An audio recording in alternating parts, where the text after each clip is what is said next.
Hello, everyone, and welcome to our Mill Valley Film Festival daily live stream. It's Wednesday. Tonight at the drive-in is Take Me to the River, New Orleans. I think it'll be a great drive-in film. It just feels like exactly the right film for today. Great to have music there as well. Also, starting today is The Father with Anthony Hopkins. It's a tribute to Anthony Hopkins. If you have tickets for that, log on early. It's a limited time window. If you have tickets for that on Sunday, same thing. So it plays twice, just like it would in a theater.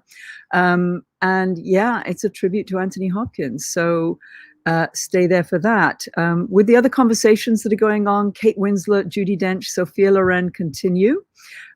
We have a couple of films that are finishing. The one is The Boys Who Said No, who has been an incredibly popular film at the festival. That finishes today, but will be available at the UNAFF, the United Nations Associations Film Festival, I think on Friday. Check them. Sylvie's Love is also leaving our screens today. A couple of hot tips, though, a couple of things that I would love for you to see. One of the things that we find as programmers is that quite often there are great films that are made, but that they are by people who are not from and of the culture that they're seeing. And there's this documentary that we're showing this year called Stop Filming Us that really addresses that, and that really has this interesting flip and twist that happens in the process of the filming. So it's the kind of thing that might not be on your radar, but I would recommend you checking it out. Similarly, This Is Not a Burial, It's a Resurrection is a narrative film. It's really beautiful. And again, it's a long title. It might not jump off the page at you, off the screen at you. But I found this a profound and beautiful experience. So again, personal recommendation. And another tip, make sure that you see your Q&A. We found that some people are missing the Q&As, and our programming team and other people have been doing these amazing Q&As with some of our filmmakers. It's the bonus video. So when you log on to watch the film, just notice that you've got both the film and the Q&A. Don't lose that. And we have amazing family films at the film festival. And we have an amazing family film programmer, Joanne Passante, who's going to be here with us today. Hi, Joanne. Hi, Zoe. Tell us about the family films. And can I just say, I always feel that, sometimes we think that family films are for little people, but actually they're some of my favorite films in the festival. They're for every size people. And I would every size people. Even more so this year in a lot of ways. The online viewing experience, I saw very much as an opportunity for families to watch together in a whole different way. And we got some really incredible, particularly international titles that I also felt like it was a really great opportunity for families to experience different cultures, to be able to watch subtitled films in the privacy of your home and be able to, if you need to take more time to read the subtitles if your kids are younger. There's just a lot of different ways to dig in, and a lot of the stories, particularly in the feature films, are just really accessible and great for family watching. And like you said, for any age too. You also don't have to have kids to watch them. They really are just remarkable stories. I know you mentioned yesterday the first day for our film Sisters, the Summer We Found Our Superpowers. I would love to highlight that film since it's just getting started and you have a few days left to watch. Just a really lovely film by a Norwegian couple starring their two daughters, which is one of the things that I love about this film. Like when I watched it, I did not know that, but then afterwards, of course, it made perfect sense because the sibling dynamic was just so spot on and so perfect. And these kids are out on an adventure, and they're basically just camping with their dad, and it ends up being an unexpected adventure when something not so great happens to him, but they have to save the day, and they truly do find their superpowers. But as Zoe also mentioned, the Q&As are so important. With some of these programs, the Q&A that I was able to do with that whole family was just one of the highlights of my pre-festival experience with the mother, father, and the two daughters. So just, underneath your viewing window, make sure you click on that extra little window that says a conversation with, and you'll get a whole nother bunch of bonus content, and I highly recommend it for that. I'd also like to highlight some of our shorts programs in the family film section.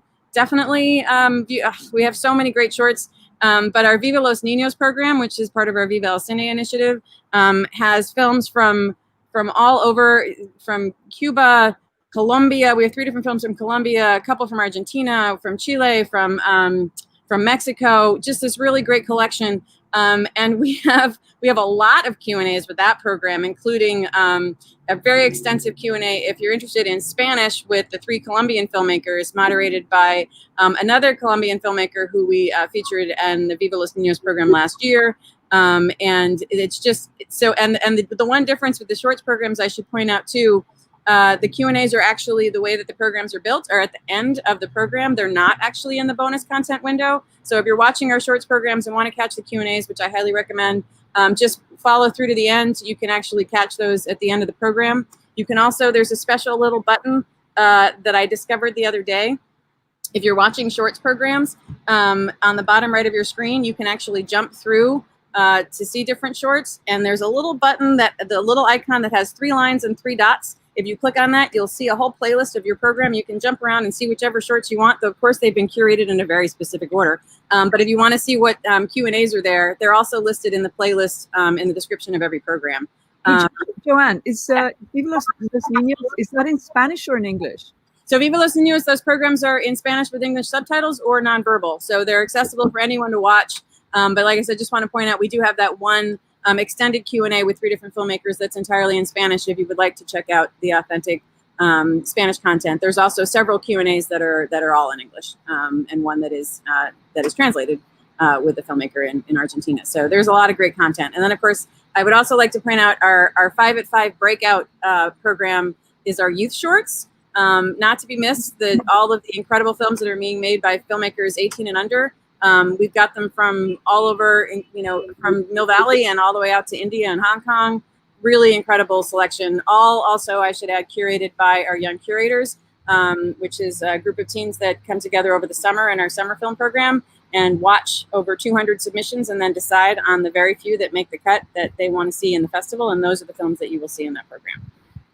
It's fantastic. I mean, it's like an extended family in every single way throughout the world. And I love the world stuff that's been happening as well. It feels like we're part of a world family. It's really great. Yeah, and can I also make a quick plug, Zoe, for just to give people a heads up about our CFI education program, because I know that we've been doing that program for a few decades, where we serve students through the festival. But this year, obviously, is a little different, doing it all online. But I'm happy that we've got over 7,600 students from all around California that are participating online, watching about 20 different films. And if you have kids who are school age, K through 12, and are interested in participating, they can still participate through their schools. Just have their teacher contact us at education@cafilm.org. And we Say that again.